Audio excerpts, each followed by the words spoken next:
Food বাস্কেটে আজ আপনাদের তৈরি করে দেখাবো চিকেন কাটলেট। যারা চিকেন দিয়ে খুব অল্প সময়ে কিছু তৈরি করে নিতে চান তাদের জন্য এই রেসিপিটি। এছাড়া বিকালের নাস্তায় বা অনুষ্ঠান বাড়িতেও স্টার্টার হিসেবে এর জুড়ি মেলা ভার।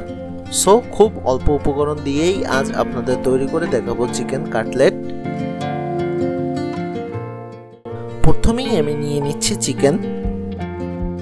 চিকেনটাকে ভালোভাবে ধুয়ে নিয়ে আমি এটাকে ছোট ছোট পিস আকারে কেটে নিচ্ছি। এখানে আমি 300 গ্রামের মতো চিকেন নিয়ে নিয়েছি।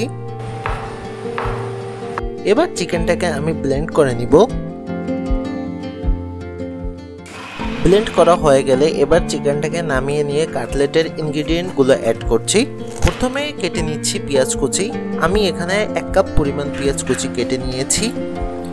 এবার দিয়ে দিচ্ছি কাঁচামরিচ কুচি স্বাদ মতো। অ্যাড করছি পুদিনা পাতা ও ধনিয়া পাতা। দিয়ে দিচ্ছি রসুন কুচি হাফ চা চামচ ও আদা কুচি হাফ চা চামচ, গোলমরিচের গুঁড়া হাফ চা চামচ ও শুকনো ঝালের গুঁড়া হাফ চা চামচ, গরম মশলা হাফ চা চামচ। আমি এখানে এলাচ, দারচিনি ও লবঙ্গ গুঁড়া করে নিয়েছি। অ্যাড করছি সামান্য বিট লবণ ও সাধারণ লবণ স্বাদ মতো। দিচ্ছি জিরার গুঁড়া হাফ চা চামচ ও ধনিয়ার গুঁড়া হাফ চা চামচ। অ্যাড করছি টমেটো সস 1 চা চামচ ও লেবুর রস স্বাদ মতো। এবার সবশেষে অ্যাড করছি সামান্য টেস্টি সল্ট। এবার মাংসের সাথে ইনগ্রেডিয়েন্টগুলোকে ভালোভাবে মেখে নিতে হবে। এর মধ্যে অ্যাড করছি ব্রেড গ্রামটা আপনাদের একটু বুঝে দিতে হবে।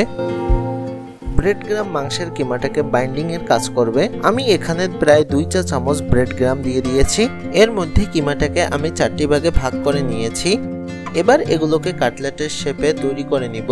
কাটলেটের বিভিন্ন ধরনের শেপ থাকলেও আমি এখানে বহুল প্রচলিত বরফি শেপ বা পাতা শেপে এটি তৈরি করে নিচ্ছি।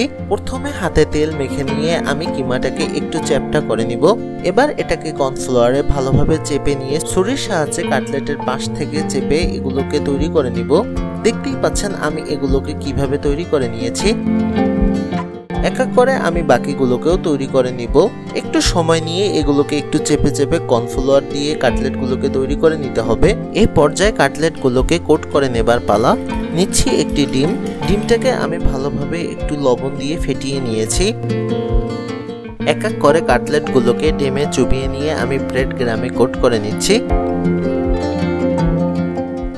আমি একইভাবে বাকি কাটলেটগুলোকেও ডিমে ও ব্রেড গ্রামে কোট করে নিয়েছি। এবার কাটলেটগুলোকে ভেজে নেবার পালা। একটি ফ্রাই প্যানে তেল গরম করে নিয়ে আমি কাটলেটগুলোকে দিয়ে দিচ্ছি। কাটলেটগুলোকে অল্প আছে একটু সময় করে ভেজে নিতে হবে। এক পাশে একটু বাদামি কালার চলে আসলে আমি কাটলেটগুলোকে এক এক করে উল্টিয়ে দিচ্ছি। বাই দ্য ওয়ে, চিকেন কাটলেটগুলোকে আমি 80% মতো ভেজে নিব। কারণ কাটলেটগুলোকে ডিপ করে ভেজে নিলে এগুলো অনেকটাই শক্ত হয়ে যাবে, যা খেতে মোটেও ভালো লাগবে না। আমার কাটলেটগুলো ভাজা হয়ে গিয়েছে। এবার এগুলোকে উঠিয়ে নিচ্ছি। সো চিকেন কাটলেটগুলোকে এবার আপনাদের সার্ভ করে দেখাচ্ছি। সবশেষে আপনাদের কাছে অনুরোধ, যদি আমাদের ভিডিওগুলো ভালো লেগে থাকে অবশ্যই চ্যানেলটিকে সাবস্ক্রাইব করবেন এবং আমাদের কমেন্ট করে জানান আপনারা কোন ধরনের রেসিপি দেখতে চান। সবাই ভালো ও সুস্থ থাকবেন।